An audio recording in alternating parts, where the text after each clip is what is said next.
విశాలమైన రాజ్యాన్ని పొంది కూడా అతను పుత్ర సంతానం లేకపోవడంతో చాలా మనస్తాపంతో ఉన్నాడు ఆ రాజు. అపుత్రస్య గతిర్నాస్తి, పుత్రులు లేని వాడికి ఇహలోకము పరలోకంలో ఎక్కడ కూడా సుఖం లేదు. ఆ కారణంగా యజ్ఞయాగాలు, దాన ధర్మాలు, శుభకర్మలు మరియు దేవీ దేవతల పూజలు ఆచరించిన మహీజిత రాజుకు సంతానము కలగలేదు. అప్పుడు చింతాక్రాంతైన ఆ రాజు ప్రజలందరినీ ఒకనాడు తన రాజప్రసాదానికి ఆహ్వానించి ఇలా అడిగాడు: ఓ ప్రజలారా, ఈ జన్మయందు నేను ఏదైనా దుష్కర్మ చేయలేదు కదా, బ్రాహ్మణుల మరియు దేవతల సంపదలు దొంగతనం చేయలేదు కదా, మిమ్మల్ని అందరినీ పుత్రుల వలె ప్రీతితో పాలిస్తున్నాను కదా, మిక్కిలి ధర్మంతో నడుస్తూ నాకు ఇలాంటి సంతానహీన పరిస్థితి కలగడానికి కారణం ఏమిటి? రాజు యొక్క వినమ్రమైన మాటలు విని రాజభక్తులైన బ్రాహ్మణులు ఇలా అన్నారు: అపుత్రకుడైన ప్రభువుకు పుత్రలాభం కోసమే త్రికాలజ్ఞుడైన ముని ఋషి సలహా పొందమని చెప్పారు.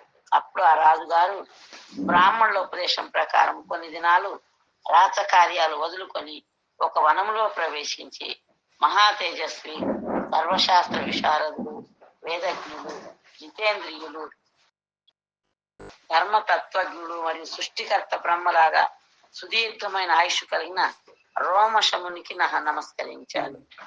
ఒక కల్పం కాలంలో మునికి ఒక్క రోమమే జారిపోతుందంటే ఆయన ఒంటి నిండా రోమాలు ఉంటాయి. ఒక కల్పం అంటే ఒక 1000 యుగ చక్రాలు. ఆ ఒక్కరోజు బ్రహ్మకు ఒక్కరోజు, ఆ రోజులో ఆయనకు ఒక్క వెంట్రుక రాలిపోతుంది. అంటే 1000 యుగ చక్రాలు అంటే సత్యయుగం, త్రేతాయుగం, ద్వాపర యుగం, కలియుగం 4 కలిపి ఒక చక్రం. అట్లాంటి 1000 అంటే 4000 యుగాలు అయితే ఆయనకి ఒంటి మీద ఒక్క రోమం రాలిపోతుంది. అంటే ఆయన ఒంటి మీద అన్ని రోమాలన్నీ రాలిపోతే ఆయనకు మరణం సంభవించదు. అంటే ఎంత ఆయుష్ ఉందో చూడండి. ఆయన ఒక రోమం రాలిపోతుంది కనుక ఆ దివ్య పురుషుడికి రోమశముని అని పేరు ఉంది. రాజుగారు మరలా నమస్కరించి ఇలా పలికారు: ఓ మునీశ్వర, బహుజన్మ సుకృతం వలన నాకు మీ దర్శన భాగ్యం కలిగింది. మనకు కూడా మన జీవితంలో ఎవరైనా సాధువుల దర్శనము, భక్తుల దర్శనం అయిందంటే దానికి కూడా సుకృతం ఉండాలన్నమాట. అందుకని ఆయన ఏమంటున్నాడు: బహుజన్మల పుణ్యఫలం వల్లే నాకు మీ దర్శనం అయింది, మీ దర్శన భాగ్యం కలిగింది. కానీ నేను మిక్కిలి పాపిష్టివాడను, కానీ మహిష్మతి దేశానికి అధిపతి. నా పేరు మహీజితుడు. నాకు పుత్ర సంతానము లేనందువలన నా ప్రజలను పుత్రవత్ ప్రీతితో చూశాడు. నాకు సంతానం కూడా లేరు కాబట్టి నా రాజ్యంలో ప్రజల్ని నా పుత్రులా చూసుకున్నాను. రాజభక్తులను బ్రాహ్మణులు కూడా రాజు యొక్క దుఃఖ కారణాన్ని గురించి చెప్పగానే రోమశముని ఇలా చెప్పాడు. అప్పుడు ఆ బ్రాహ్మణులు అన్నారు: మా రాజుగారు మమ్మల్ని అంతా బాగా చూసుకుంటున్నారు, కానీ ఆయనకు సంతానం లేదు అని. అప్పుడు రోమశముని ఏమంటున్నా అంటే, పూర్వజన్మలో ఈ రాజు ఒక దరిద్రుడైన వైశ్య కులంలో పుట్టాడు. వ్యాపారం కోసమై జ్యేష్ఠ మాసంలో శుద్ధ ద్వాదశి నాడు ఎండా వాన సహించలేక మధ్యాహ్న కాలంలో ఒక సరోవరంలో నీరు తాగడానికి వెళ్ళాడు. ఆ సమయంలో అప్పుడే ఈయన ఆవు తన దూడతో సహా ఆ సరోవరం వద్దకు వచ్చింది. కానీ ఆ వైశ్యుడు ఆవు దూడలు నీరు తాగనీయకుండా వాటిని తరిమి నిష్కారణంగా ఆవు దూడలకు అపరాధం చేయడం వల్ల ఇప్పుడు ఈ జన్మలో అపుత్రకుడు అంటే సంతానం లేకుండా ఉన్నాడు. అంటే మనం అనుభవించే కష్టం గాని, దుఃఖం గాని, సుఖం గాని ఏదైనా సరే మన పూర్వ జన్మలో మనం చేసుకున్నదే ఇప్పుడు అనుభవిస్తున్నాం అన్నమాట. కానీ దానికి మనం దేవుడు ఇంత భక్తి చేస్తుంటే నేను అడిగింది ఇవ్వట్లేదు, ఇది ఇవ్వలేదు, అది ఇవ్వలేదని మనం నిందించేది వేరే వాళ్ళ మనకు దుఃఖం వచ్చింది అనుకుంటాము. భగవంతుడు మన మీద దయ చూపలేదు అనుకుంటాము. ఎన్నో రకాలుగా మనం అపార్థాలు చేసుకుంటాము. కానీ మనం పొందే సుఖం గాని, మనం పొందే దుఃఖం గాని అది పూర్వజన్మలో మనం దాచుకున్నది ఇప్పుడు అనుభవిస్తున్నామని తెలుసుకోవాలి. అదే నిజంగా జ్ఞానం అంటే. ఆ మాటలు విన్న ప్రజలు ఏం చేస్తే మా ప్రభువుకు సంతానం కలుగుతుందని అడిగారు. అప్పుడు ఆ బ్రాహ్మణులు, ఆ ప్రజలు అందుకు రోమశముని, మీరంతా మీ ప్రభువుతో సహా మీ భార్యలతో కలిసి రాబోయే జ్యేష్ఠ మాసంలో శుద్ధ పవిత్ర ఆరోహిణి ఏకాదశి ఉపవాసం చేసి ఆ శ్రీహరిని పూజించి రాత్రి అందు జాగారము, సాధు సాంగత్యంతో శ్రీకృష్ణుడి నామ రూప గుణ లీలా కథల శ్రవణ కీర్తన చేస్తే రాజుగారి భార్య పుత్రవతి అవుతుందని తేల్చారు. అనంతరం మహీజిత్ మహారాజు ఈ వ్రతాన్ని ఆచరించి ఒక అందమైన సుపుత్రుణ్ణి పొందాడు. రాజభవనంలో రాజు, రాణి, ప్రజలు ఆనందంతో ఉత్సవాలు చేసుకున్నారు. అంతేకాక భూదానము, గోదానము, అన్నదానము, సువర్ణదానాలు చేసి అంత్యకాలంలో భార్యతో సమేతంగా వైకుంఠానికి వెళ్ళారు. కనుక మీరు కూడా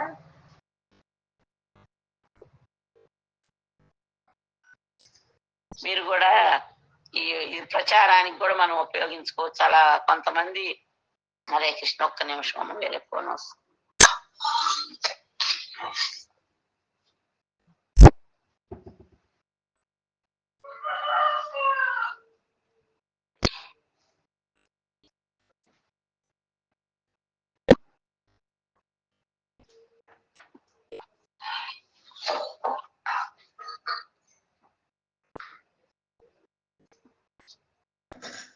అనంత. హరే కృష్ణ.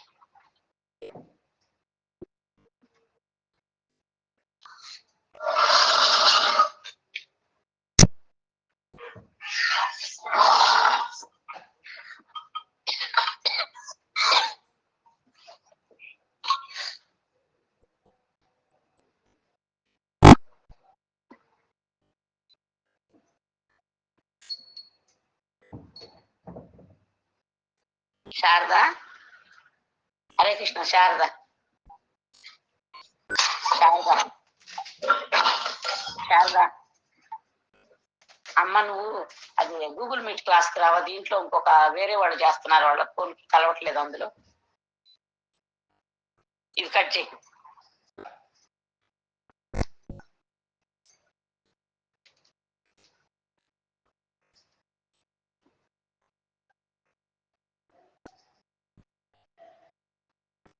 హరే కృష్ణ. అరుణమ్మ మాత, నువ్వు కూడా గూగుల్ మీట్ కి రాకూడదు.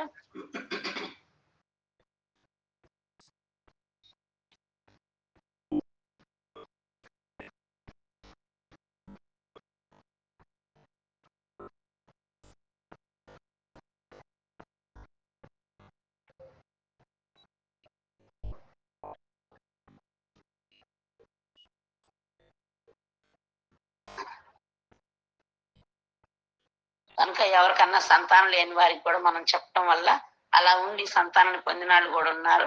కాకపోతే దాంట్లో భగవంతుని మీద నమ్మకం ఉండాలి, నిష్ట కూడా ఉండాలి. పుత్రదాయ ఏకాదశి మహోత్సవ్ కీ జై. జగద్గురు శీల ప్రభుపాద్ కీ జై. గంధ్రా శ్రీమద్ భాగవతం 3వ స్కందం 2వ భాగం 24వ అధ్యాయము 20వ శ్లోకము. అధ్యాయం పేరు కర్దమ్మని సన్యాసం. మైత్రేయ ఉవాచ తావాస్యాశ జగత్పృష్ట కుమారై సహ నారద హంసో హంసేన యానేన త్రిధామ పరమం యయౌ. శ్రీ మైత్రేయముని పలికిన విశ్వ సృష్టికర్త బ్రహ్మదేవుడు హంస అని తెలియబడినాడు. ఆ విధముగా కర్దముడు దేవాహుతులతో మాట్లాడి తన హంసవాహనంపై సనకాదులు నలుగురు నారదమునితో కలిసి ముల్లోకాలకు పైన ఉన్న తన స్థానానికి మరలిపోయాను. గతే శతధృతౌ క్షత్త గతే ధృతౌ శతౌ గతే శతధృతౌ క్షత్త కర్దమస్తేన చోదిత కర్దమస్తేన చోదిత యదోదితం స్వదూహితృ ప్రాదాదిష్వారుజాం తథా ప్రాదాస్రుజాం పితా తథా. ఓ విదురా, బ్రహ్మదేవుడితో ఆజ్ఞాపించబడిన కర్దమముని అతడు ఎవరు బ్రహ్మదేవుడు వెళ్ళిన తరువాత తనకు చెప్పినట్లుగా తన 9 మంది కుమార్తెలను ప్రజాపతులకు 9 మంది ఋషులకు ఇచ్చెను. మరీచయే కలాం ప్రాద ధనసూయ మదాత్రయే శబ్దమంగిరసే యచ్చు కులస్తయా హవిర్భువం కులహాయ గతిం యుక్తం క్రతవే చ క్రియాం సతీం ఖ్యాతిం చ భృగవే యచ్చ వశిష్టాయ పెరునందితిం. కర్దమ్మను తన కుమార్తె కళను మరీచికి, ఇంకొక కూతురైన అనసూయను అత్రికి ఇచ్చెను. శ్రద్ధను అంగీరుడికి, అవిర్భువును పులస్తుడికి, గతిని పులకునికి, సాధ్వి అయిన క్రియను క్రతువుకు, ఖ్యాతిని భృగువుకు, అరుంధతిని వశిష్ఠునికి సమర్పించెను. అదర్వణే దదా శాంతిం యయా యజ్ఞో వితన్యతే విప్రర్షాభాన్ కృతోద్వాహాన్ సదారాన్ సమలాలయత్. అతడు శాంతిని అదర్వునకి ఇచ్చెను. యజ్ఞ కర్మలన్నీ కూడా ఆ శాంతి కారణంగానే చక్కగా నిర్వహించబడింది. ఆ విధముగా కర్దముడు విప్రశ్రేష్ఠులందరికి వివాహాలు చేసి వారి భార్యలతో పాటుగా వారిని పోషించెను. తతస్థ ఋషయ క్షత్రాకృత దారాని మంత్యతం ప్రాతిష్టం సంధి మాపన్నాం స్వంసమాశ్రమ మండలం. ఓ విదురు, ఆ విధముగా వివాహమైన పిమ్మట ఋషులు కర్దమముని నుండి సెలవు గైకొని ఆనందముతో తమ తమ ఆశ్రమములకు వెళ్ళిరి. సచావాతీర్ణం త్రియుగా ఆజ్ఞాయ విపుదర్శమం వివిక్త ఉపసంగమ్య ప్రణమ్య సమభాషత. ఈ విధంగా సమస్త దేవతలకు అధిపతి విష్ణు భగవానుడు అవతరించినాడని అర్థం చేసుకున్నంతటా కర్దముని ఏకాంతంలో అతన్ని చేరి వందనములు ఇచ్చి ఇట్లు పలికెను. ఎందుకు ఏకాంతంలో కలుసుకున్నాడు అంటే తండ్రి తన కొడుకే వందనాలు చేస్తున్నాడు. ఎందుకు? సాక్షాత్తు ఆయన విష్ణువే కాబట్టి. ఎవరికి? కపిల భగవానుడికి. అహో పాపాచ్యమానానాం నిరయే స్వైరమంగళై కాలేన భూయసా నూనం ప్రసీదంతిహ దేవత.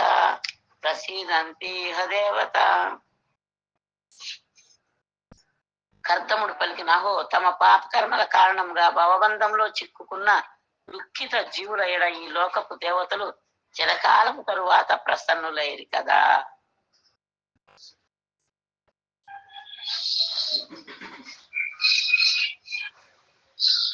బహుజన్మ విశ్వక్షేణ సమ్యక్ యోగ సమాధిన ద్రష్టుం యతంతే యతయా శూన్యాగారేషు యత్పనం. పరిపక్వత చెందిన యోగులు బహుజన్మల పిదపై ఆ దేవదేవుని పాద పద్మములను చూచుటకు ఏకాంత ప్రదేశముల యందు పూర్ణమైన యోగ సమాధితో ప్రయత్నించెదరు. సయేవ భగవానత్యహేళనం నగణయ్యన గృహేషు జాతో గ్రామ్యాణం యస్వానం పక్షపోషణ. మా వంటి సాధారణ గృహస్థుల తిరస్కారమును కూడా లెక్క చేయక ఆ దేవదేవుడు, అంటే సాధారణ గృహస్థులు భగవంతుని లెక్క చేయరంటే ఇక్కడ చెప్తున్నారు. లెక్క చేయక ఆ దేవదేవుడు తన భక్తుల పక్షం వహించడానికి మా ఇండ్ల యందు అవతరిస్తూ ఉంటాడు కదా అంటున్నాడు కర్దముడు. సీయం వాక్యామృతం కర్తూ అవతీర్తోసి మే గృహ చికీర్షుర్ భగవాన్ జ్ఞానం భక్తానాం మానవర్ధన.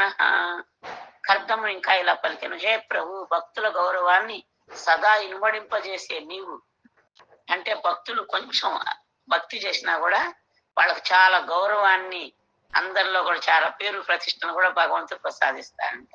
భక్తుల గౌరవాన్ని సదా ఇనుమడింపజేసే నీవు ఎప్పుడో ఒకసారి కదంట, సదా ఎప్పటికీ మనం భక్తి చేస్తుంటే ఎప్పుడు కూడా మనకు అందరితోటి కూడా గౌరవాలు కూడా, ఏ పేరు ప్రతిష్టల కోసం అయితే కొంతమంది వాళ్ళ జీవితం అంతా దారబోస్తారో ఆ పేరు ప్రతిష్ట హరిభక్తితోటి ఇంకా ఎక్కువ ఇనుమడిస్తుంది. లేదంటే శ్రీల ప్రభుపాదులు వారు కృష్ణ భక్తిని ప్రచారం చేసి అమెరికా పాశ్చాత్య దేశాలకు వెళ్ళి వాళ్ళు ఎన్ని దేశాల్లో, 200 దేశాల్లో, కొన్ని వేల జిల్లాల్లో, కొన్ని లక్షల గ్రామాల్లో జయ ప్రభుపాద్ అంటున్నారు. ఆయన నామం ఎలా తెలిసింది? అది భగవంతుడు గొప్పతనం. మనం పేరు సంపాదిస్తే మన ఇంటి చుట్టూ మన వీధిలోనూ లేకపోతే మన బంధువుల్లోనూ ఉంటుంది. కానీ భగవంతుడు ఇవ్వాలనుకుంటే అంతులేనంత ఇస్తాడు. ఇదే మంచి ఉదాహరణ అన్నమాట. అందుకనే ప్రభుపాదుల వారిని కీర్తిస్తూ పొద్దున్నే కూడా అందరూ ఏ కీర్తన చేసినా జయ ప్రభుపాద్ అంటూ ఉంటారు. డైలీ గురు పూజలు చేయడము, భగవంతుడి వాళ్ళకుంటే అంత కీర్తనిస్తాడు అనమాట. మనం తీసుకుంటే కొంచెమే. అది ఎలా చెబుతారంటే, ఎగ్జాంపుల్, పిల్లలు పుట్టినరోజున స్వీట్ డబ్బా తీసుకొని వస్తారు, స్వీట్ డబ్బాను చాక్లెట్స్. మనం తీసుకుంటే ఒకటే తీసుకోవాలి, గుప్పటి తీసుకుంటే ఇల్లు ఎంత ఆశపోతాడు అంటారని అనుకుంటాం మనం, ఆశ ఉన్నా కూడా. కానీ వాళ్ళు వేస్తే ఇట్లా పట్టింది ఇచ్చిపోతారు. అట్లా భగవంతుడు ఇచ్చిన దాకా మనం వేచి చూడాలి, కానీ మనమే తీసుకోవడానికి చూడకూడదు. అప్పుడు భగవంతుడు ఇచ్చింది ఎంత అంటే మనం మొయ్యలేనంత ఉంటది అనమాట. అది భగవంతుడు గొప్పతనం. కనుక సదా భక్తుల గౌరవాన్ని ఇనుమడింపజేసే నీవు నీ వాక్కు నిజం చేయడానికి, నిజమైన జ్ఞానాన్ని వ్యాప్తి చేయడానికి నా గృహములో అవతరించితివి. అంటే ఆమెకు మాట ఇచ్చాడు అవతరిస్తాన్ని, అది నిజం చేయడానికి నిజంగానే అవతరించాడు భగవంతుడు. అట్లే మరి మనకు ఎలా తెలుస్తుంది భగవంతుడు మనని కాపాడుతాడా లేదా అనేది? మనకు ఎలా తెలుస్తుంది అంటే, భగవంతుడు భగవద్గీతలో చెబుతున్నారు. ఏమని చెబుతున్నారు? అనన్యా చింతయంత్యో మాం యోజనాం పర్యుపాసతే తేషాభినిత్యాభియుక్తానాం యోగక్షేమో వహామ్యహం ఎప్పటికీ నన్ను ఎవరైతే తలుచుకుంటూ ఉంటారో వాళ్ళ యోగక్షేమాలు నేను చూసుకుంటానని చెబుతున్నారు కృష్ణ. మనం నమ్మాలి, దాన్ని నమ్మితే నిజంగానే చూసుకుంటాడు ఆయన. మనం దాని మీద నమ్మకం లేకుండా మన ప్రయత్నం మనం చేసుకుంటే ఏమో వస్తాడో రాడో, చేస్తాడో చేయడో, ఇస్తాడో ఇవ్వడో అనుకుంటే భగవంతుడు కూడా అలాగే సరే నీకు నమ్మకం వచ్చిందా చూద్దాంలే అనుకుంటాడు. కనుక ఇక్కడ ఏం చెప్తున్నారు కర్దమ్ముని, భక్తుల గౌరవాన్ని సదా ఇనుమడింపజేసే మీరు మీ వాక్కు నిజం చేయడానికి, నిజమైన జ్ఞానాన్ని వ్యాప్తి చేయడానికి నా గృహంలో అవతరించితిరి అని అంటున్నారు. తాన్యేవగితే రూపాణి రూపాణి భగవంస్తవ యాని యాని చరోచంతే స్వజనా నామ రూపిణి యాని యాని చరోచంతే స్వజనా నామ రూపిణ. హే ప్రభు, నీవు భౌతిక రూపరహితుడవు, అయినను నీకు అసంఖ్యాకమైన రూపములు కలవు. నీ భక్తులకు పరమ ప్రియముగాను అవి నిజముగా దివ్య రూపములే. ఆ రూపాలన్నీ కూడా భక్తులకు పరమ ప్రియమైనవి. ఏ రూపమైన ఏంటవి అంటే మా బ్రహ్మసంలో బ్రహ్మదేవుడు చెబుతున్నాడు, రామాదిమూర్తి శుకలాని ఏన తిష్టాన్ నానావతార మవతార. సరే మర్చిపోయాను, శ్లోకం గుర్తు రావట్లేదు నాకు. అంటే రాముడు, కృష్ణుడు, వరాహుడు, నరసింహుడు, అట్లా వామన, మత్స్య, కుర్మ, ఎన్నెన్నో అవతారాలు. ఆ అవతారాలు మామూలు మత్స్యం, మామూలు కుర్మ లాగా కాదు, అద్భుతమైన అవతారాలు. అట్లా నరసింహ అవతారం గురించి కూడా అట్లా అన్ని అవతారాలు కూడా భక్తులకి చాలా ప్రియమైనవి.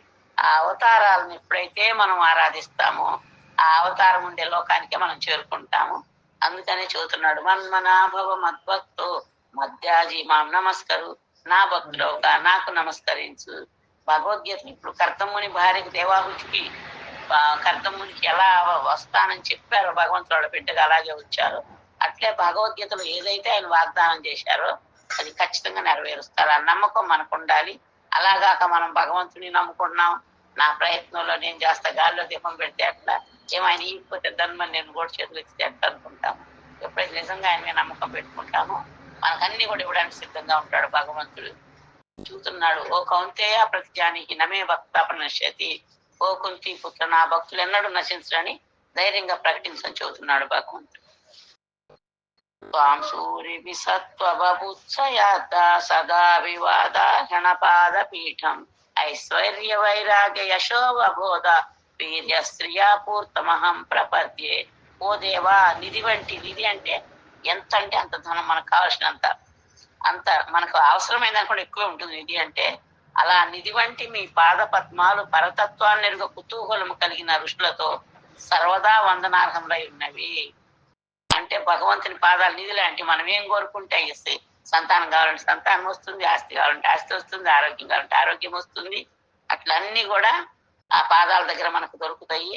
అవి తెలుసుకోవడానికి కుతూహలం కలిగిన దృష్టితో సర్వదా వందనములు అంటే భగవంతుని పాదాలు సర్వదా అంటే అన్ని వేళలా కూడా మనం ప్రణామాలు చేయడానికి అర్హత కలిగి ఉన్నాయి. ఎందుకంటే నీవు ఐశ్వర్యానికి అంటే మనం కోరుకున్నంత ధనం, 1,000,000 మంది భక్తులుండి ఒక్కొక్కడు 100 కోట్లు కోరుకున్నప్పుడు ఇచ్చే శక్తి భగవంతునికి ఉంది. దానికి మనకేం ఉండాలి? ఫస్ట్ భగవంతుని మీద నమ్మకం ఉండాలి, ఆయన్ను పూజించాలి శ్రద్ధతోటి. నా భక్తియుత సేవ పట్ల శ్రద్ధ లేని వారు నన్ను ఎన్నటికీ పొందలేరు అంటున్నారు. ఆయన్నే పొందలేరు, ఆయన ఇచ్చే వరాలను కూడా పొందలేరు ఆ శ్రద్ధ లేని. మనకు డబ్బు మీద ఉన్న శ్రద్ధ భగవంతుని మీద ఉండదు, మన పొలం మీద, మన ఇంటి మీద, మన ఊరి మీద ఉన్న శ్రద్ధ దేవుడి మీద ఉండదు. మనం ఎలా పొందుతాం? ఎప్పుడైతే ఆయన పట్ల శ్రద్ధ పెంచుకుంటామో అన్ని ఇవ్వడానికి భగవంతుడు సిద్ధంగా ఉన్నాడు.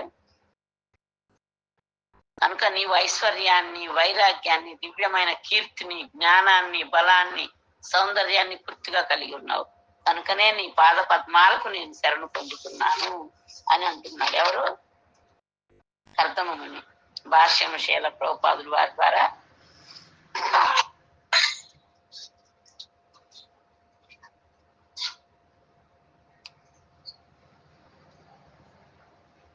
ఈ విధంగా కర్దమ్ముని యొక్క కూతురు 9 మందిని 9 మంది ఋషులకు ఇచ్చాడు. వాళ్ళంతా కూడా భార్యలను తీసుకొని తమ తమ ఆశ్రమాలకు వెళ్ళిపోయారు. విష్ణు భగవంతుడు త్రియుగా అని పిలువబడతాడంటే అతను 3 యుగాల్లో కూడా అవతరిస్తాడు, కానీ కలియుగంలో అవతరించాడంట భగవంతుడిలాగా. ఎందుకు? ప్రహ్లాదుని మా ప్రార్థన నుంచి మనకేం తెలుస్తుందంటే ప్రహ్లాదుడు ఇప్పటికి కూడా ఉన్నాడు శుక్రలోకంలో.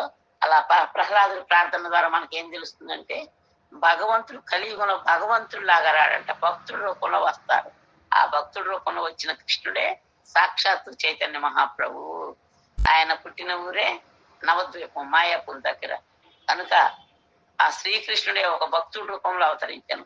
అతను తననెన్నడూ ఎరుకపరచకున్నను, అంటే ఆయన ఎప్పుడు కూడా నేను దేవుడిని అని చెప్పలేదు చైతన్య మహాప్రభు. కానీ ఎవరైతే ఇల్లున్న రూపగోస్వామి, షడ్గోస్వాములు, వాళ్ళు ఆయన గుర్తించి నువ్వు సాక్షాత్తు కృష్ణుడివే, చైతన్య మహాప్రభుగా అవతరించావు, మీకు నా వందనాలు అని పలికారు.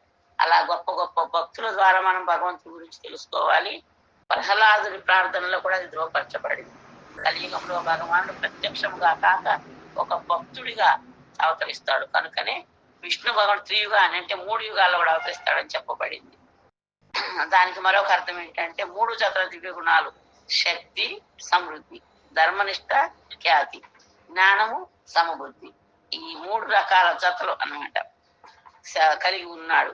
శ్రీధర స్వామి వారి యొక్క ఒక వివరణ ప్రకారము సంపూర్ణ సంపద, సంపూర్ణమైన శక్తి, సంపూర్ణమైన అంటే కొంచెం కొంచెం అది ఎక్కువ కీర్తి, సంపూర్ణమైన సౌందర్యము, సంపూర్ణమైన జ్ఞానము, సంపూర్ణ వైరాగ్యములే ఆ దేవదేవుని 3 జతల విభూతులు. అందుకని ఆయన్ని షడైశ్వర్య సంపన్నుడు అంటారు. ఈ విధముగా 3 యుగాలు అనే పదానికి వ్యాఖ్యానాలు ఉన్నాను.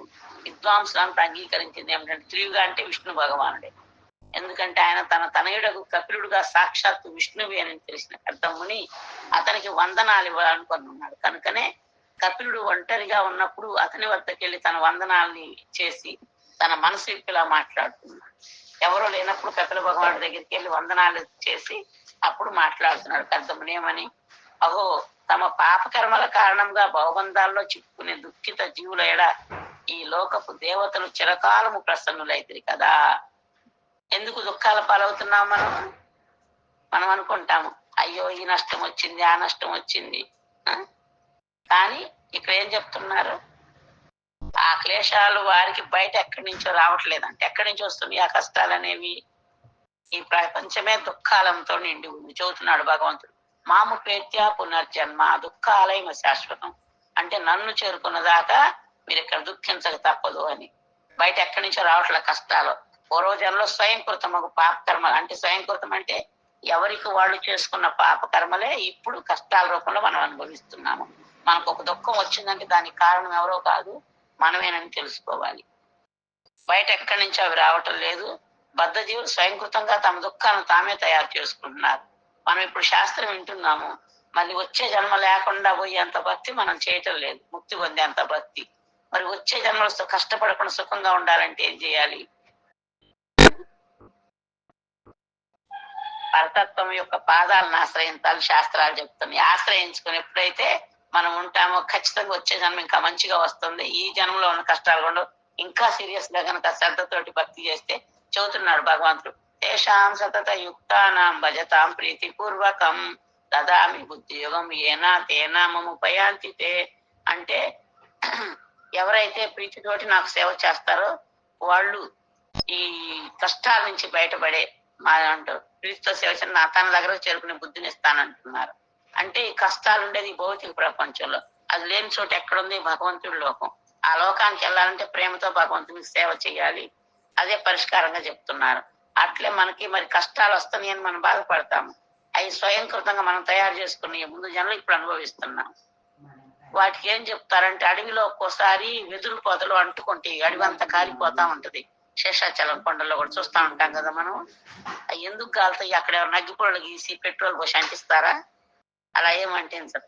చెట్లు ఒక చెట్టుకు రాసుకోగానే, అంటే సహజంగానే వెదురులో కాలే గుణం ఉంటది. ఎప్పుడైతే ఉదాహరణ ఒకటి రాసుకుంటుందో అది మండుతుంది, అది అంటుకొని దావాన్లో లాగా అడివంతా కాలిపోతా ఉంటుంది. అదే విధంగా ఈ భౌతిక ప్రపంచంలో దుఃఖాలతో పీడితులైన బ్రహ్మాది దేవతలు కూడా కష్టాలు వస్తాయి. ఎవరి వల్ల? రాక్షసుల వల్ల. వాటి నివారణకై మానవులు గాని దేవతలు గాని బ్రహ్మదేవుడితో సహా కూడా అందరూ భగవంతుని ప్రార్థిస్తారు. ఇక్కడ చెబుతున్నారు, ఆ దావాగ్ని వలన వేడిగా అయినప్పుడు అడవిలో ఉండే అన్ని రకరకాల పక్షులు ఒకటి ఏం చేస్తే వెంటనే కింద అంటుకోగానే రెక్కలు వచ్చి పైకి ఎగిరిపోతాయి. అలా పైకి పోలే నేల మీద పాకే జీవులు ఉంటాయి, పురుగులు పాములు, అవేం చేస్తాయి? మంటలకు ఆహుతైపోతాయి. అట్లే ఎవరైతే భగవంతుడి యొక్క పాదాలకు శరణ పొందుతారో వాళ్ళు పక్షుల్లాగా ఎగిరిపోతారు, ఆ కష్టాల నుంచి బయటపడతారు. నిజంగానే శరణ పొందిన లేని వాళ్ళు, భగవంతునికి శరణు పొందలేని వాళ్ళు ఆ పాముల్లాగా ఆ మంటల్లో పడి మారిమసి అయిపోతారు అన్నమాట.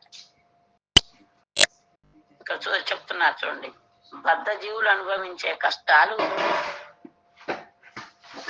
వలన పరిస్థితి వేడిగా అయినప్పుడు దానితో పీడించబడే బ్రహ్మాది దేవతలు కూడా ఆ పరిస్థితి నివారణ కంటే ఆ వేడిని తగ్గించడానికే దేవదేవుని దరిచేరి అర్పిస్తారు. అప్పుడు ఆ భగవానుడు అవతరిస్తాడు. అంటే బద్ధ జీవులు అనుభవించే కష్టాలు వెద చెందినప్పుడు దేవతలు ఆ ప్రార్థనల మేరకు భగవంతుడు దరి చేరుతారు, ప్రార్థనలకు చేస్తూ. అప్పుడు ఆ దేవదేవుడు జగత్తు కరుదించగలడు. అప్పుడే భగవంతుడు మత్స్య, కూర్మ, నరసింహ, వామన, వరాహ ఇట్లా రకరకాల అవతారాల్లో భగవంతుడు వస్తాడు. కనుక బ్రహ్మాది దేవతలే స్వయంగా దేవదేవుని దరిచే ప్రార్థించగా భగవానుడు ఆవిర్భవిస్తాడు. అంటే అది ఎన్ని జన్మల తర్వాత అంటే బహునాం జన్మనామంతే జ్ఞానవానం ప్రపద్యతే. ఎన్నో జన్మలు భక్తి యోగ అభ్యాసంతోనే ఆ భగవంతుని పాద పద్మాలను చూడగలరు. అంటే భక్తి యోగాన్ని మనం ఎప్పుడైతే అభ్యాసం చేస్తామో భగవంతుని పాద దర్శనం అవుతుంది. కేవలం కూర్చొని ఆసనాలు వేసి ఒక గంట ఆసనాలు చేసి లేదంటే ధ్యానం చేసి భగవంతుని దర్శించలేరంటే ఇక్కడ చెప్తున్నారు అర్థం అని. ఎందుకంటే ఆసనాల ద్వారా ఎవరు కూడా పూర్ణత్వాన్ని పొందలేరు. ఒక అరగంట ఆసనాలు వేసి ఎన్నో జన్మలో యోగాన్ని అభ్యాసం చేయాలి. ఏ యోగాన్ని? భక్తి యోగాన్ని అభ్యాసం చేయవలను. అది కూడా ఏకాంత ప్రదేశంలో ఎవరైతే ధ్యానం చేయాలనుకుంటారో వాళ్ళు సంసారంలో ఉండి వ్యాపారాలు, ఉద్యోగాలు, జన సమృద్ధమైన పార్కుల్లో కూర్చొని యోగాసనాలు వేస్తే భగవంతుని పొందడం ఇంపాసిబుల్. భగవద్గీతలో కృష్ణ చెప్తున్నారు 6వ అధ్యాయంలో, యోగినామపి సర్వేషాం మద్గతే నాంతరాత్మనః శ్రద్ధావాన్ భజితే యో మాం సమేయుక్త తమోమతః. యోగులందరికల్లా శ్రేష్ఠులు ఎవరంటే అత్యంత శ్రద్ధతో నా భావన ఎందే సదా ఉండేవాడు, నన్నే తన ఎందు సదా స్మరించేవాడు అత్యున్నతుడైన యోగి. ఇదే నా అభిప్రాయం అన్న. అంటే చాలా గొప్ప యోగి ఎవరంటే సదా కృష్ణ భక్తి భావనలో ఉండేవాళ్ళు, ఆయన నిరంతరం స్మరించే వాళ్ళు అత్యున్నతమైన యోగులని సాక్షాత్ భగవంతుడే చెబుతున్నాడు. అందుకనే యోగాసనాలని పార్కుల్లో జనాల మధ్యలో ఇంట్లో పక్క టీవీ పెట్టుకొని మ్యూజిక్ పెట్టుకొని చేసేవి కాదు. ఏకాంత ప్రదేశంలో ఎవ్వరు లేకపోటికి వెళ్ళి శరీరాన్ని, మనసుని, చెవులని, ఆ కళ్ళను కూడా కళ్ళు మూసుకుంటే నిద్ర వస్తుంది, సగం తెలిస్తే అందరూ కనపడతారు. కనుక ఆ ఏకాంత వాస్తవంలో అంటే ఎవరు ఏమి కనిపించని చోటుకెళ్ళి బ్రహ్మచర్యాన్ని అభ్యాసం చేస్తూ ధ్యానం చేయాలి. అది కూడా ఎన్నో జన్మల తర్వాతే వాళ్ళకి భగవంతుని యొక్క పాద దర్శనం కలుగుతుంది, ఎన్నో జన్మలు చేస్తే. కానీ భక్తి యోగం అనేది ఎంత గొప్పదంటే చెప్తున్నారు,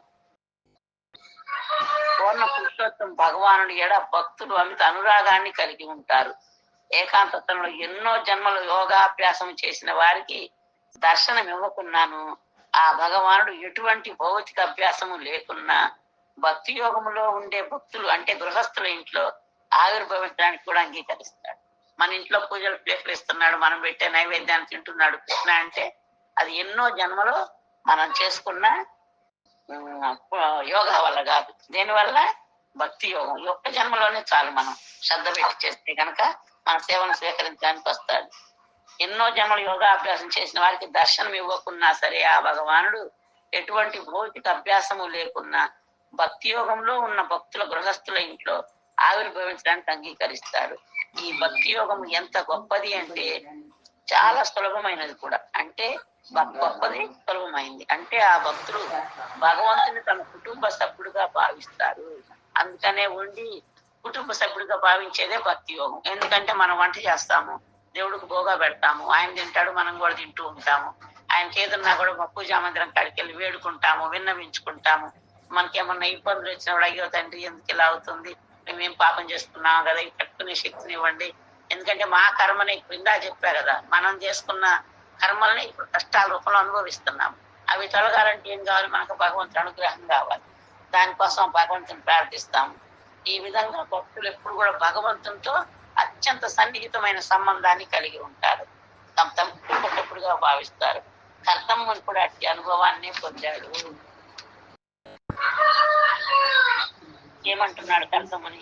మా వంటి సాధారణ గృహస్థుల తిరస్కారాన్ని కూడా లెక్క చేయక ఆ దేవుడితో తన పక్షం వహించడానికి మా ఇంట్లో అవతరిస్తాడు. కొంతమంది గృహస్థులు భగవంతుని అసలు పూజించరు, పట్టించుకోరు. ఆయన ఒకడు ఉన్నాడు, ఇన్ని అవతారాలు ఎత్తి లోకాలన్నీ కాపాడుతున్నాడు అనే భావన కూడా వాళ్ళకు ఉండదు. అంటే తిరస్కారం భగవంతుడి పట్ల. ఆ తిరస్కారంతో ఉన్న వాళ్ళ తిరస్కారాన్ని కూడా పట్టించుకోకుండా తన భక్తుల పక్షం వహించి చెబుతున్నాడు ఆయన భగవద్గీతలో. యదా యదా హి ధర్మస్య గ్లానిర్భవతి భారత అద్విత్తాన్మ ధర్మస్య తదాత్మానం సృజామ్యహం అని అలా అవతరించి తన భక్తుల కోసం భగవంతుడు ఏమైనా చేయడానికి సిద్ధమవుతాడు. ఆ సిద్ధమయ్యాడని దానికి రుజువే అర్జునుడికి రథాన్ని నడపడము, అర్జునుడు కాళ్ళ కాడ కూర్చొని.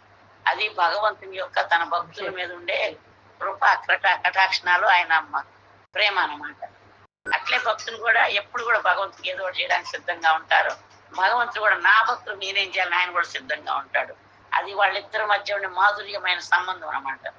ఈ భక్తి యోగం ఎంత శక్తివంతమైనది అంటే వేరే విధానాలన్నింటినీ కూడా అది దాటుతుంది. ఏది జ్ఞానయోగం, కర్మయోగం ఇవన్నిటిని కూడా దాటుకుని విశుద్ధ భక్తులు తాను ఎల్లప్పుడూ ఎక్కడ కీర్తిస్తారో అక్కడే తాను ఉంటానని భగవద్గీతలో కూడా చెబుతున్నాడు భగవంతుడు.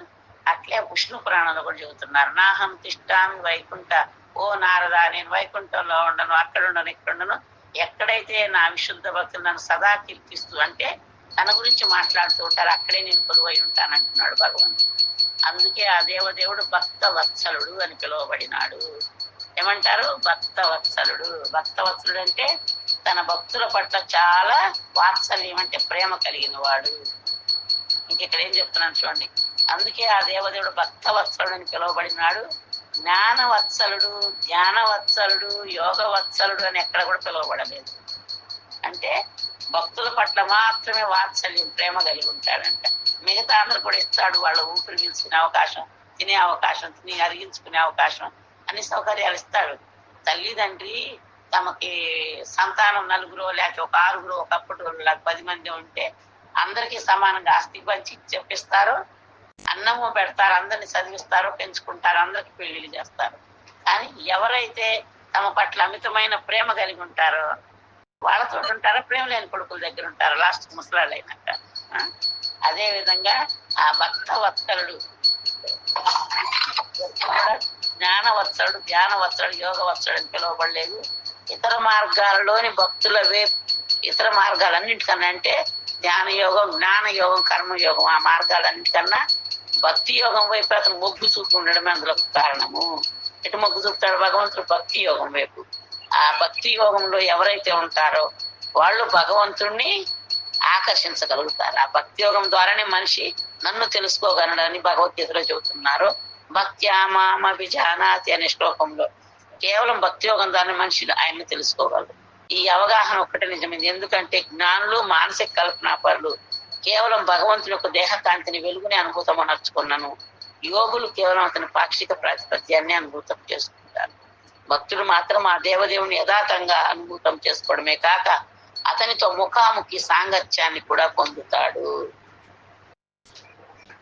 కపిల ముని తెలిపిన ఇక్కడ కర్దముని ఏం చెబుతున్నట్టు, హే ప్రభు, భక్తుల గౌరవాన్ని సదా ఇనువడింపజేసే నీవు నీ వాక్కు నిజం చేయడానికి, నిజమైన జ్ఞానాన్ని వ్యాప్తి చేయడానికి నా గృహంలో అవతరించావు. అంటే ఆయన చెప్పేది ఏంది? పరిపక్వమైన యోగం పిమ్మట అతనితో ప్రత్యక్షమైన విష్ణు భగవానుడు అతనికి పుత్రుడుగా అవుతాను వాగ్దానం చేశాడు. ఎప్పుడు? కర్దముని 10,000 సంవత్సరాలు తపస్సు చేశాక భగవంతుని కోసం గరుత్మంతుని మీద ప్రత్యక్షమయ్యి నీకు తగిన కన్య స్వయంభువ మనువు దగ్గర ఉంది, తీసుకొని వస్తున్నాడు. నేటికి 2వ రోజున వాళ్ళు వచ్చి వాళ్ళ అమ్మాయిని నీకు ఇచ్చి వెళ్తారు, నేను మీకు పుత్రుడుగా వస్తానని చెప్పారు. ఆ మాట నిలబెట్టుకోవడానికి భగవంతుడు ఇప్పుడు నిజంగానే కపిల భగవాన్ లాగా నా గృహంలో మీరు అవతరించారు అంటున్నాడు కర్దముని.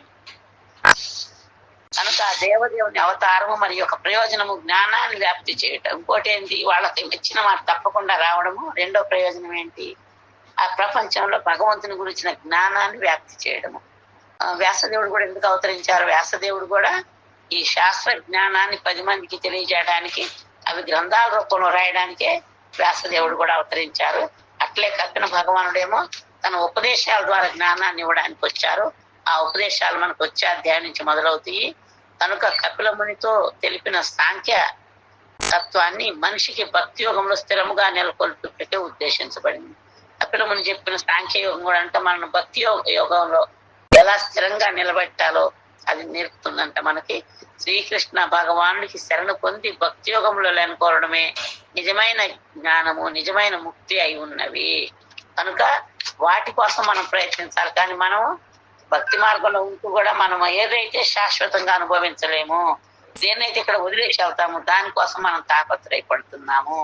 కానీ అది మనకు ఆత్మకి ఏమి కూడా మేలు చేయదు. శరీరానికి అవసరానికి ఎంత కావాలో అంత సంపాదించుకోవాలి. ముందు ఆత్మ జ్ఞానాన్ని పొందాలి. భక్తి యోగంలోకి రావాలి అంటే మనకు ఉండాల్సింది ఒకే ఒక్క లక్షణం ఏంటి? శ్రద్ధ. ఎందుకంటే నా భక్తియుత సేవ పట్ల శ్రద్ధ లేని వారు నన్నెన్నటికీ పొందలేరని భగవంతుడు చెబుతున్నాడు.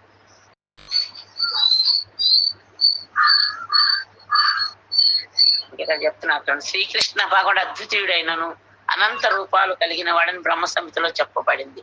అద్వైతమచ్యుతం అనాది అనంత రూపం ఆద్యం పురాణ పురుషం నవయౌవనం చ. అంటే ఆది నుంచి చివరి దాకా ఉండేవాడు. వేదేషు దుర్లభం అదుర్లభం ఆత్మభక్తౌ. అంటే వేదాలు శాస్త్రాలు చదివిన వాళ్ళు కూడా దుర్లభం అంటే ఆయన అర్థం చేసుకోవటం. ఎవరికి అర్థమవుతాడు? భక్తియుత సేవలో ఉండే వారికి మాత్రమే అర్థమవుతాడు. కనుక అలాంటి భగవానుడు విభిన్న భక్తుల అభిరుచులను అనుసరించి ఆ పలు రూపాలు అతనితో దివ్యంగా ప్రకటమవుతూ ఉంటాయి. కొంతమంది మత్స్యావతారం, కొంతమంది కూర్మావతారం, కొంతమంది వామనావతారం, కొంతమంది వరహావతారం. అట్లా ఒక్కొక్కళ్ళు ఒక్కో అవతారం పట్ల ఆకర్షిత, కొంతమంది శ్రీరాముడి పట్ల ఆకర్షితులవుతారు. ఆ విధంగా భగవంతుడి పట్ల మనకు కలిగే ఆకర్షణ భగవంతుడి లోకానికి చేరుస్తుంది. ఇక్కడ చెప్తున్నారు, ఆ పలు రూపాలు అతనితో దివ్యంగా ప్రకటమవుతున్నవి. లక్ష్మీపతి యొక్క నారాయణుడు, సీతాపతి యొక్క శ్రీరాముడు ఒక్కటే. లక్ష్మీదేవికి సీతాదేవికి మధ్య ఎలాంటి భేదము లేదని తాను ఎరిగినప్పటికీ శ్రీరామచంద్రుడి రూపాన్నే తాను చూస్తానని రామభక్తులైన ఆంజనేయ స్వామి ఒక మారు పలికినట్లుగా తెలుస్తుంది. అదే విధంగా కొందరు భక్తులు మూల రూపము కృష్ణుణ్ణి అర్చిస్తారు. కృష్ణుడు నేను పలికినప్పుడు కేవలం కృష్ణుడే కాక రామ, నృసింహ, వరాహ, వామన, నారాయణ ఈ రూపాలు కూడా అన్వయించున్నాను. ఈ దివ్య రూపాలన్నీ కూడా ఏకకాలంలో అస్తిత్వం కలిగి ఉన్నవని బ్రహ్మ సంహిత యందు రామాదిమూర్తిషు కళానియన తిష్టాన్ నానావతార భువనేషు విపరేతు కింతు. ఈ శ్లోకాల్లో కూడా చెప్పబడి ఉంది బ్రహ్మ సంహితలో కూడా. అంటే వాటిలో ఏది కూడా భౌతికమైంది కాదు. ఈ రూపాలన్నీ శాశ్వతంగా ఏకకాలంలో కలిగి ఉన్నాయి. అంటే ఇక్కడ లీల చేశాక రాముడు గాని, మత్స్యం గాని, కూర్మావతారం గాని, వరహావతారం గాని వాళ్ళంతా తిరిగి పై లోకాలకు వెళ్ళి ఈ 14 లోకాలకు పైన ఉండే వైకుంఠ లోకాల్లో ప్రవేశిస్తారు. ఒక్కొక్క అవతారానికి ఒక్కొక్క వైకుంఠ లోకం ఉంటుంది అక్కడ. కనుక లేనిచో ఇక్కడ తాన్యేవంతే రూపాన్ని అంటే భగవం సంస్థ అంటే నీవు రూపాలను కలిగి ఉన్నావు కానీ భౌతికములు కాదు. నీవు భౌతిక రూపరహితుడవైనను ఎక్కువ ఆధ్యాత్మిక రూపాలను కలిగి ఉన్నావని చెప్పడం ఎలా సాధ్యమవుతుంది? భగవంతుని దివ్య రూపాలను మాయావాద తత్వవేత్తలు అర్థం చేసుకోలేరు. నిరాశ చెంది వారు భగవంతుడు నిరాకరుడని పలుకుతారు. అవి అర్థం చేసుకునే శక్తి వాళ్ళకి లేక వాళ్ళకి నమ్మకం తక్కువ ఉంటుంది కాబట్టి ఆయనకు ఆకారం లేదని పలుకుతారు. అది సత్యం కాదు. రూపం ఉన్న చేట పురుషుడు ఉండవలసిందే. వేదాలన్నీ కూడా దీన్నే చెప్తున్నాయి. భగవానుడు పలుమార్లు పరమ పురుషుడు, పూర్ణ పురుషోత్తముడు అని వర్ణించబడినాడు. అనగా ఆది రూపుడు, బ్రహ్మ కన్నా ముందు నుంచి కూడా ఉన్నవాడు ఆయన. ఆది భోక్త అని భావం. సారాంశం ఏమంటే భగవానుడికి ఎటువంటి భౌతిక రూపము లేదు. అయినను వివిధ భక్తుల అభిరుచిని అనుసరించి ఒక మారు రాముడిగా, ఇంకొక మారు నరసింహుడిగా, ఇంకొక మారు వరాహుడిగా, ఇంకొక మారు నారాయణుడిగాను, ఇంకొకసారి ముకుందుడిగాను పలు రూపాల యందు విరాజిల్లుతాడు. ఈ రీతిగా పెక్కు లక్షలాది రూపాలున్నను అవన్నీ కూడా విష్ణు తత్వంలే, సాక్షాత్తు శ్రీకృష్ణ భగవానుడే అయి ఉన్నవి. కనుక భగవంతుని గురించి ఎవరైతే వెతుకుతారో వారు నిజానికి ఎక్కడ వెతకాలి? భగవంతుని పరమ పురుషుని పాద పద్మాలను ఆశ్రయించి ఆ వెతికే వాళ్ళు దేనికోసం అయితే వెతుకుతున్నారో అవన్నీ ఆయన పాదాలకే సమర్పించాలంట. మన వందనాలు చేసిన చదువుతున్నాడు కృష్ణ భగవద్గీత. దీనికి కూడా ఉదాహరణ ఉంది మనకి. ఏమని? నువ్వు ఏ యజ్ఞం చేసినా, ఏ దానం చేసినా, ఏ తపస్సు చేసినా నాకు అర్పణ చెయ్యి అంటున్నాడు. అందుకని మనం ఏది చేసినా కూడా పూర్ణ పురుషోత్తముడైన శ్రీకృష్ణ భగవానుడికే చెయ్యాలి. అప్పుడే ఆయన చెప్పిన భగవద్గీతను మనం ఆచరించినట్లు అవుతాము. శ్రీకృష్ణ భగవానుడు తనకే శరణు పొందమని పెక్కుమార్లు ముఖ్యంగా 9వ అధ్యాయంలో అంచెమున అర్జునుడికి ఉపదేశం ఇచ్చినాడు. మన్మన మద్భక్తో మధ్యాజీ నమస్కరు అని. నాకే వందనములు సుగు, నన్నే అర్చించు అని. ఈ రీతిగా నీవు నన్ను అర్థం చేసుకుంటే చివరికి నువ్వు నా ధామానికి చేరుకుంటావు అని. అది ఎలా సాధ్యమవుతుందంటే భగవంతుడు కడైశ్వర్య సంపన్నుడు అవడం ఎంతో కారణం. అదే విషయం ఇక్కడ చెప్పబడింది. ఐశ్వర్యము, వైరాగ్యము, కీర్తి, జ్ఞానము, బలము, సౌందర్యము అనే 6 విభూతులు కూడా అతనికి పూర్ణముగా ఉన్నవి. పూర్ణముగాని భావం. సమస్త ఐశ్వర్యాలు తనకే చెందుతాయని ఎవరు కూడా పలకలేరు. కానీ ఐశ్వర్యాన్ని పూర్తిగా కలిగి ఉన్నందున శ్రీకృష్ణ భగవానుడు ఆ రీతిగా పలుకగలరు. అదే విధముగా అతను పూర్ణ జ్ఞానాన్ని, వైరాగ్యాన్ని, బలాన్ని, సౌందర్యాన్ని కలిగి ఉన్నాడు. సమస్తమునందు పూర్ణుడైన అతన్ని ఎవరు కూడా అతిశయించలేరు. శ్రీకృష్ణుడి యొక్క నామ రూప గుణాలలో అసమౌర్జుడు అనే నామము కూడా ఉంది. ఎవరు కూడా అతనికి సమానులు కానీ అధికులు కానీ లేరని భావం. నిన్న కూడా మనం చెప్పుకున్నాం. అసమర్థుడు అంటే ఏమి చేత కానివాడు. అసమౌర్జుడు అంటే ఏదైనా చేయగలని సమర్థుడు. అందుకని ఇక రేపు ఉత్తమముని వందనాలు చేసి కపిల భగవానుడితో మాట్లాడటం మొదలు పెట్టాడు. రేపటి నుంచి ఆయన ఏం అడుగుతాడు, కపిల భగవానుడు ఏం చెప్తాడు రేపటి నుంచి తెలుసుకుంటాం మనం. చంద్ర శ్రీమద్ భాగవతం కీ జయ, కలియుగ పరిణామ సంకీర్తన కీ జయ, జగద్గురు శీల ప్రభుపాద్ కీ జయ. ఎవరికైనా ఏమైనా సందేహాలు ఉంటే అడగొచ్చు. హరే కృష్ణ. ఇలా ఏకాదశి ఇంకోటి స్పెషల్ కూడా ఉంది. ఇవాళ స్పెషల్ రాధా గోవింద చూలం యాత్ర. మీరు విగ్రహాలు పెట్టుకోవచ్చు. విగ్రహాలు ఈనాడు చిన్న ఉయ్యాలు కట్టుకొని ఏదైనా చిన్న కర్ర ముక్కలతో ఉయ్యాలు కట్టి జోలాలో రాధా